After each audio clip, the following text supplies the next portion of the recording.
पुष्पक विमान Wright brothers के plane से भी पुराना और अंतरिक्ष पर जाने वाले पहले यात्री हनुमान जी।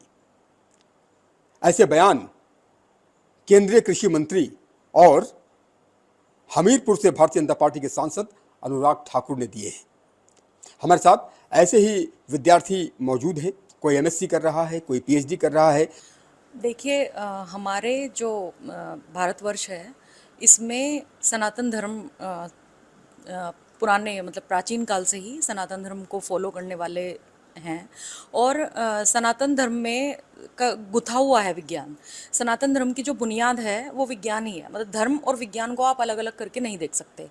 तो जो विज्ञान है उसी के वैज्ञानिक तथ्यों के ऊपर ही हमारे यहाँ धारणाएं बनी, जो धर्म से जुड़ी हुई धारणाएं होती हैं।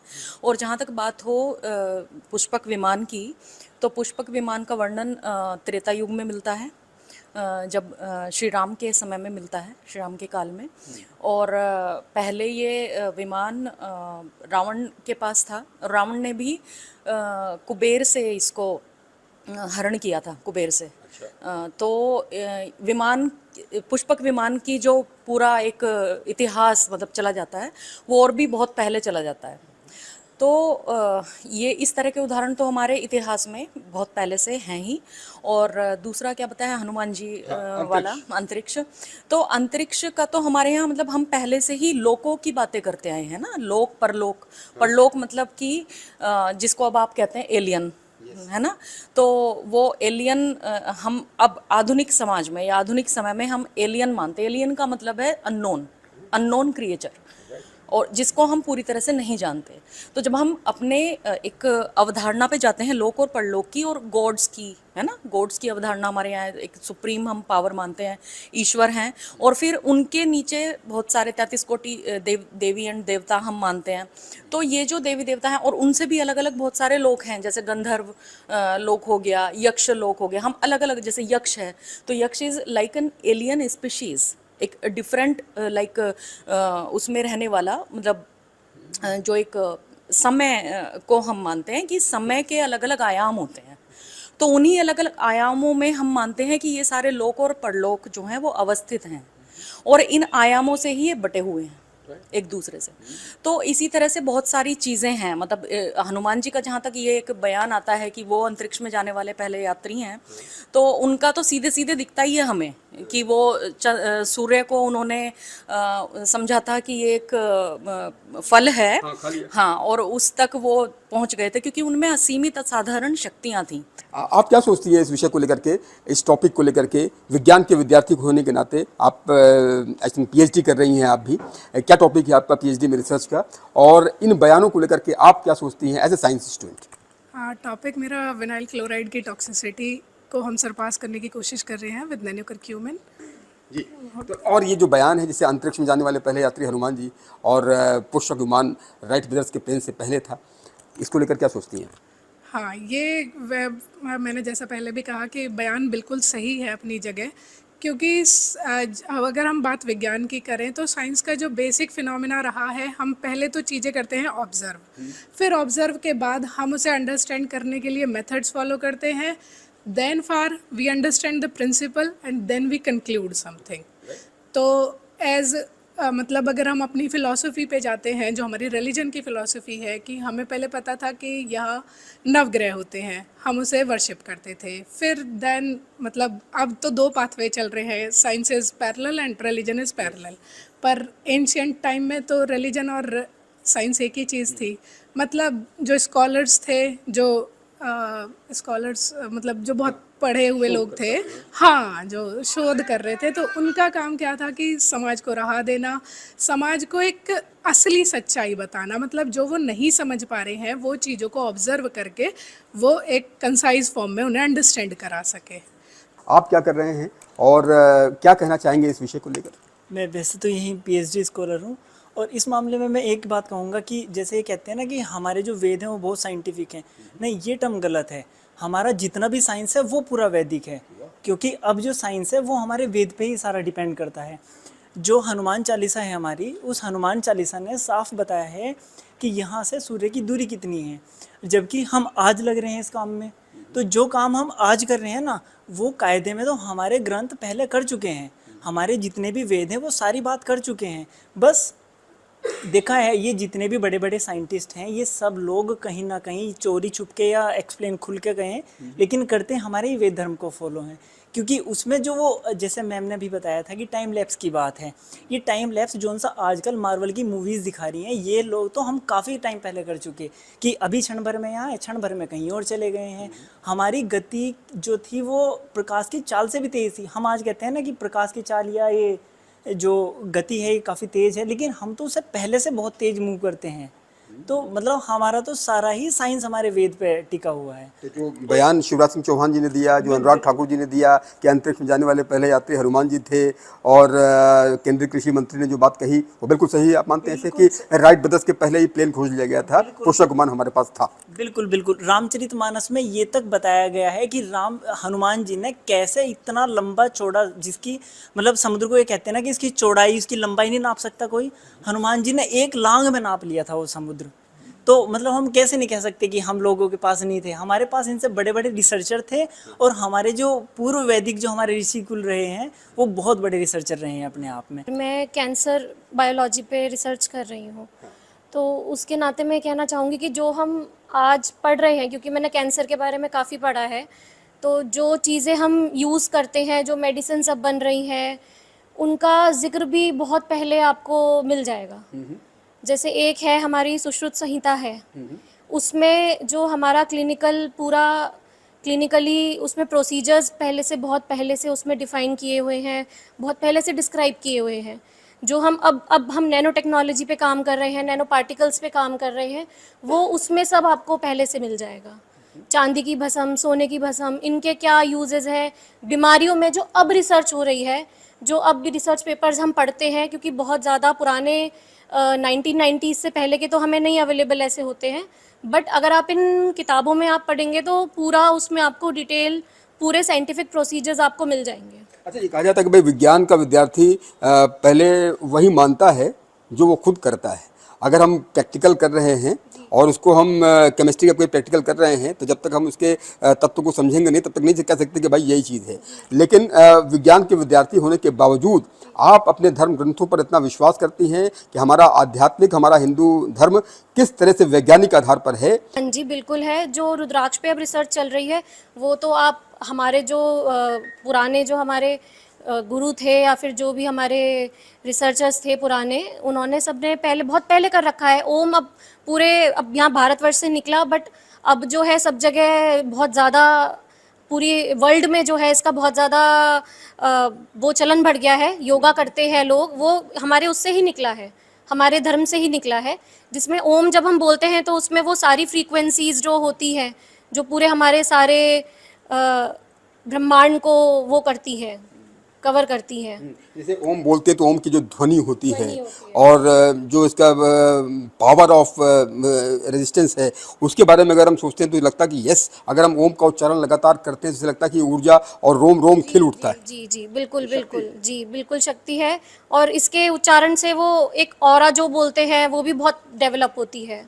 तो आप जो हमारे पुराने गुरु थे या जो भी थे, उनका आप देखेंगे तो उनका ऑरा कितना वो होता था, बहुत स्ट्रांग होता था, बहुत फैला हुआ, बहुत तेज बहुत होता था, ऊर्जा बहुत होती थी। तो वो इन्हीं चीज़ों से होती थी। हमारे साथ मैडम भी मौजूद है। आप क्या कर रही हैं और इस विषय को लेकर के आपकी राय क्या है? क्योंकि कहते हैं ना कि पहले जानिए तब मानिए, ना कि पहले मानिए तब जानिए। सर, मेरा नाम मीनू है और मैं टॉक्सिकोलॉजी डिपार्टमेंट में गेस्ट फैकल्टी पर हूँ। और मेरा मानना ये है कि धर्म से जो चीज़ हम सीखते हैं उसको हम फॉलो करते भी हैं। हम फॉलो इसलिए करते हैं, जैसे आप देखते होंगे कि पहले जो पूर्वज थे, हमारे पूर्वजे पहले क्या करते थे, पहले उस टाइम पे डॉक्टर्स तो नहीं होते थे, पहले आयुर्वेदिक होता था, आयुर्वेदिक के ऊपर डिपेंड होते थे। तो जो प्लांट्स होते हैं, जो हमारे प्लांट्स होते हैं, जो भी जिसको भी जो डिजीज़ है उससे रिलेटेड वो पहले ही उस पर रिसर्च करके ये देख लिया करते थे कि ये प्लांट इस डिज़ीज़ को ठीक कर देगा। तो वो पूर्वज जो थे हमारे, वो हमें आज कैसे पता चला कि एलोवेरा हमारे लिए बेस्ट है? हमें कैसे पता चला? ये हमारे पूर्वजों से पता चला। हमें प्राचीन काल में जो चीज़ें यूज़ हुई हैं उसकी वजह से हमें ये पता चला। आजकल आंवला, शिकाकाई, ये सारे प्लांट्स हमें कैसे पता चले? ये आयुर्वेद से पता चले। हमें उनकी वजह से ही इतना कुछ सीखने को मिला। लेकिन साइंस क्या कहती है? साइंस मैं साइंस से हूँ, बट साइंस से होने के बाद भी मैं बहुत सारी चीज़ों पे ऐसे बिलीव करती हूँ। जैसे आज भी मुझे डर लगेगा तो एकदम निकलेगा, हे भगवान, वो निकलता है, क्योंकि वो है हमारे धर्म में भी हैं और हम मानते भी हैं और हम पूजा करते हैं। और जैसे भी हम फॉर एग्जांपल जैसे ये होता है कि बिल्ली रास्ता काट देती है, तो बिल्ली रास्ता काट देती है, ये मिथ होगा, लेकिन कहीं ना कहीं हम अपनी तसल्ली के लिए वहाँ रुक जाते हैं। हम रुक जाते हैं, हम नहीं जाते कि हम कम से कम ये है कि हमें किसने खोजा कि बिजली रास्ता काट जाती है? ये नहीं पता लेकिन किसने है। खोजा, लेकिन ये पहले हुआ है, जिसने भी निकाला होगा, लेकिन हुआ है। लेकिन जैसे भी हुआ हम उसको मानते हैं, यानी लेकिन इसके साइंस पीछे नहीं तर्क मानती। ये हो सकता है कि जानवरों को पहले ही ऐसा हो जाता है। हाँ जी, ये भी एक जानवरों वो को चीज है। ये होता है, कहते काली बिल्ली रास्ता काट देती है तो हम रुक जाते हैं, अपशगुन वो होगा। आपको जो एक तरह से अवेयर कर रही है कि जो है आप सावधान हो जाइए। हाँ जी, सावधान हो जाइए। ये जितने भी हमारे प्राचीन काल में जो भी चीज़ें बोली गई हैं हमें वो फॉलो भी करनी चाहिए, और इससे हमें बेनिफिट ही होता है, और उसी को देखकर ही साइंस बनी है। सर आप क्या कहेंगे, ये जिस तरह का अभी रहिएगा, आप क्या कहेंगे सर कि जिस तरह से ये शिवराज सिंह चौहान जी ने जो कहा, जो अनुराग ठाकुर जी ने कहा, हनुमान जी पहले अंतरिक्ष यात्री थे, और शिवराज सिंह चौहान जी ने कहा भाई राइट ब्रदर से बहुत पहले पुष्पक विमान था, कैसे देखते हैं इसको, कैसे इन बयानों को कैसे देखते हैं, और वेदों को लेकर आप क्या कहेंगे? ये मैं इसका समर्थन करता हूँ। और ये तो बहुत ही छोटे उदाहरण उन्होंने दिए हैं। अच्छा। जी, लीलो ताहि मधुर फल जानो, दूध सहजो जन पर भानु, लीलो ताहि मधुर फल जानो। ये हनुमान चालीसा में हम पढ़ते हैं, बोलते हैं, सुबह की पूजा में करते हैं। आप उस ज़माने में देखिए, और हम जिन राइट ब्रदर्स की उनसे तुलना कर रहे हैं वो आधुनिक काल के पैदा हुए वैज्ञानिक रहे हैं। और हनुमान जी कब थे? तो आप इसी से अंदाज़ा लगा लीजिए कि हमारे वेदों में, हमारे ग्रंथों में कितना रहस्य छुपा हुआ है। और ये हमारे आज के युवाओं को क्यों नहीं पता? क्योंकि ये आज की जो जनरेशन है, और हम लोग भी उसी जनरेशन के पढ़े लोग हैं, मैकाले की शिक्षा पद्धति, मैकाले की शिक्षा पद्धति ने जो हमारे प्राचीन ग्रंथ हैं, हमारे वेद हैं, वो तहस नहस कर दिए। तक्षशिला जैसे विश्वविद्यालय प्राचीन काल में जो आक्रमणकारी थे उन्होंने जला दिया। हमारा पूरा का पूरा जो साहित्य है, जिसमें ये सारे ग्रंथ वेदों में हमारे जो शोध जो थी हमारी प्राचीन काल की, वो हमारे युवा पीढ़ी को बताई नहीं गई। और तो और जो हमारी जो पद्धति थी, शिक्षा पद्धति, वो हमसे छुपाई रखी। तो ये तो उदाहरण पुष्पक विमान का है। और भी बहुत सारी जो रिसर्च है हमारी प्राचीन काल में, जितनी भी विज्ञान की विधाएं हैं, हम उसमें पहले नंबर पर रहे हैं, प्राचीन काल से रहे हैं। किसी भी विधा में ले लीजिए, अभी हमारे विद्यार्थी ने जिक्र किया धातु का, भस्म का, मेटलर्जी में हम नंबर 1 पर रहे हैं, पहले भी आज भी। संगीत विधा में ले लीजिए, संगीत विधा में भी हम अग्रणी हैं। जो वाद्य यंत्र हैं, जो प्राचीन सभ्यता के वाद्य यंत्र हैं, संगीत में इतनी ताकत हुई कि तानसेन ने जब गाया तो बारिश होने लगी। ये सत्य है, जो उस वेग से वो ध्वनि निकली होगी। एकदम सत्य है जी। और ये हमारे प्राचीन ग्रंथों में, हमारे वेद में उसके तथ्य हैं, प्रमाण हैं। पहले गुरुकुल प्रथा होती थी। मैं एक उदाहरण देता हूँ। एक महर्षि ऋषि के यहाँ शिष्य पढ़ रहे थे, तो उन्होंने अपना कार्य पूरा किया, तो उन्होंने कहा कि जाइए, अब आपका शोध ग्रंथ आप जमा करने जा रहे हैं, तो जाइए एक पुराना मुझसे गुरु दक्षिणा दीजिए। तो जो महर्षि के यहाँ शिष्य काम कर रहे थे उनको भेज दिया गया। ऐसा ही मौसम था, बरसात का मौसम था, वो वनों में थे, गुरुकुल तो वनों में ही होते थे। तो वहाँ जा कर के एक तालाब के किनारे बैठ के देखा, तभी के तभी एक बरसात हुई। बरसात में बैठ गए हो तो धीरे धीरे पूरे वन में शांति। तो देखा बारिश की बूंदें पड़ रही है। बारिश की बूंदों की जब उन्होंने ध्वनि सुनी तो एक उन्होंने सोचा कि भाई जो छोटे पत्तों पर जो ध्वनि है उसका अलग उसमें ध्वनि आ रही है, जो बीच के पत्ते हैं उनमें अलग आ रही हैं, जो बड़े पत्ते अलग आ रहे थे।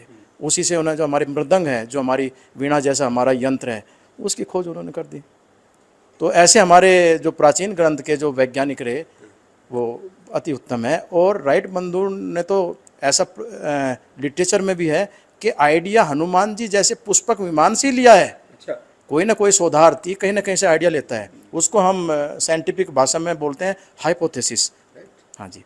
संकल्पना या परिकल्पना जो भी बोलते हैं हिंदी में, हाइपोथेसिस होती है, वो हाइपोथेसिस आइडिया पुष्पक विमान से उन्होंने लिया है, ऐसा लिटरेचर में ज्ञात है। बहुत बहुत धन्यवाद सर आपका। आप सबसे एक कमेंट और लेंगे। शुभांशु शुक्ला जी अंतरिक्ष यात्री अभी लौटे हैं और उनका पूरा देश तहे दिल से स्वागत कर रहा है। कैसे बधाई देंगे आप शुभांशु को? और हनुमान जी तो पहले अंतरिक्ष यात्री थे ही। ये भारत का ध्वज है, आज पूरे ब्रह्मांड में चमक रहा है और ऐसा दिन दूर नहीं है जब हम विश्व गुरु कहलाएंगे। और विज्ञान के क्षेत्र में नहीं, हमारे पूरे जो ब्रह्मांड है और एक पूरा भारतवर्ष हमारा रास्ता दिखाएगा पूरे विश्व को। और उससे पहले राकेश जी भी गए थे और हमारे तो हमारे हर क्षेत्र में हमारा अग्रणी नाम रहेगा, झंडा भगवा लहराएगा। आप क्या कहेंगे शुभांशु के लिए? हनुमान जी की बातें हुई, लेकिन वो तो अभी ताज़ा होकर के आए, वो भी भारतीय हैं, और क्या मतलब उनका एक्सपीरियंस रहा होगा? जी, हमें बहुत गर्व है कि हमारे भारतीय हर जगह पे अपना एक भारतीय ध्वज लहरा रहे हैं, अंतरिक्ष तक जा रहे हैं। और शुभांशु शुक्ला जी को बहुत बहुत बधाइयाँ हैं और हमें गर्व है उन पर। तो आप भी आइए, क्या कहेंगे? बैठे रहिए। आप क्या कहेंगे शुभांशु के लिए? सर हम बहुत बहुत उन्हें कॉन्ग्रेचुलेट करते हैं क्योंकि ये उनके आज के अंतरिक्ष यात्री, और हनुमान जी तो बहुत अनादिकाल से अंतरिक्ष यात्री। क्योंकि आज के टाइम पे ये एक बहुत बड़ी बात है और हमारे देश का नाम उन्होंने उनको भी रोशन। हनुमान जी से ही शक्ति मिली होगी। हाँ जी बिल्कुल। वो हनुमान जी के ही वंशज हैं, सभी हनुमान जी के ही वंशज चले के वंशज है, तो हनुमान जी के वंशज आज अंतरिक्ष में जा रहे हैं। हनुमान जी तो जो है अनादिकाल पहले ही चले गए थे, सनातन। हाँ सर, बिल्कुल उनके लिए हार्डली कॉन्ग्रेचुलेशंस। उन्हें हमारे नए देश का नाम रोशन करा। और ऐसे जो भी एक्सप्लोरर्स हैं, रिसर्चर्स हैं, वो उनके लिए और शुभकामनाएं, क्योंकि और वो विश्व पटल पे भारत को पहुंचाएं, क्योंकि भारत पहले से बहुत ही स्ट्रॉन्ग हम लोग हिस्ट्री होल्ड करते हैं, बहुत ही स्ट्रॉन्ग बैकग्राउंड होल्ड करते हैं। तो अब हमारे प्रेजेंट रिसर्चर्स पे, हम लोगों पे है कि हम उसे फिर से वही तमगा दिलाएं, फिर से वही हाइट्स दिलाएं जो वो डिज़र्व करता है। आप क्या कहेंगे शुभांशु के लिए? सबसे पहले तो मैं कहूँगी उनके लिए बहुत बड़ा कंग्रेचुलेशन एंड कि उन्होंने अंतरिक्ष पे जाकर ध्वज फहराया, और उन्होंने, उनकी वजह से बहुत लोगों को मोटिवेशन मिला है, प्रेरणा मिली है। तो उन्होंने बहुत अच्छा तालियां हो जाए शुभांशु के लिए। आप सभी लोग देखिए, यहाँ पर विज्ञान के विद्यार्थी शुभांशु के लिए तालियां बजा रहे हैं और हनुमान जी को प्रणाम करते हुए नजर आ रहे हैं। हाथ जोड़ करके सभी विज्ञान के विद्यार्थी ये सभी को हनुमान जी को नमन करते हुए, प्रणाम करते हुए नजर आ रहे हैं। शुभांशु के लिए आप भी कुछ दो शब्द कहिए। हाँ, मैं बिल्कुल कहूँगा कि अगर हमारे सबसे प्रथम अंतरिक्ष यात्री हनुमान जी थे तो उन्हीं को रिप्रेजेंट करते हुए शुभांशु शुक्ला जी वहाँ पहुँचे हैं। और उनका एक स्टेटमेंट था, जब उनसे पूछा गया कि शुभांशु जी आपको अंतरिक्ष से भारत कैसा लग रहा है, तो उन्होंने कहा था कि सारे जहाँ से अच्छा हिंदुस्तान हमारा। सहस्त्र जोजन पर भानु, लिल्यो ताही मधुर फल जानू, प्रभु मुद्रिका मेल मुख माही, जल्दी लांग गए अचरज नाही। मतलब इसमें वो भी बात है कि उन्होंने समुद्र कैसे लांग दिया। वो तो अगर रामचरितमानस आप पढ़ेंगे ना, उसमें इतने अच्छे से एक्सप्लेन किया हुआ है कि 12-12 किलोमीटर के, मतलब 12 गुणा 10, लगभग 1200 किलोमीटर की उसकी चौड़ाई नाप के बताई थी। जो मतलब उस टाइम के जो वैज्ञानिक उनके साथ होंगे, उन्होंने कहा था कि जैसे तब भी एक कंपटीशन चल रहा था। हाँ, तब भी कंपटीशन चल रहा था कि कौन है जो इस दूरी को नाप लेगा। तो सभी जो हनुमान जी के जो चेले चपाटे थे, सब साथ के थे, वो कह रहे थे कि मैं इतनी दूरी नाप सकता हूँ, मैं इतनी दूरी नाप सकता हूँ, इतनी दूरी। एक ने कहा कि हाँ मैं नाप सकता हूँ, लेकिन मैं वापस नहीं आ सकता। अब हनुमान जी को तो, जैसा हम सभी जानते भी हैं, हनुमान जी को एक अभिशाप भी था कि तुझे जब तक तेरी कोई शक्ति याद न दिलाए तो याद नहीं कर पाएगा। अब हनुमान जी को तो वो तो थे ही सुप्रीम, बिल्कुल पावरफुल एकदम। अब जब उन्हें याद दिलाया गया कि भाई तू जा सकता है और ये श्री राम का काम है, तो उनका मोटिवेशन जाग गया। फिर उन्होंने ये नहीं कहा कि मैं पार कर सकता हूँ या आ सकता हूँ, वो फिर सीधा छलांग लगाई और समुद्र के पार ही पहुंचे हैं। जय श्री राम। अपने कैमरा सहयोगी प्रेम के साथ उमेश श्रीवास्तव, न्यूज़ 18 मेरठ।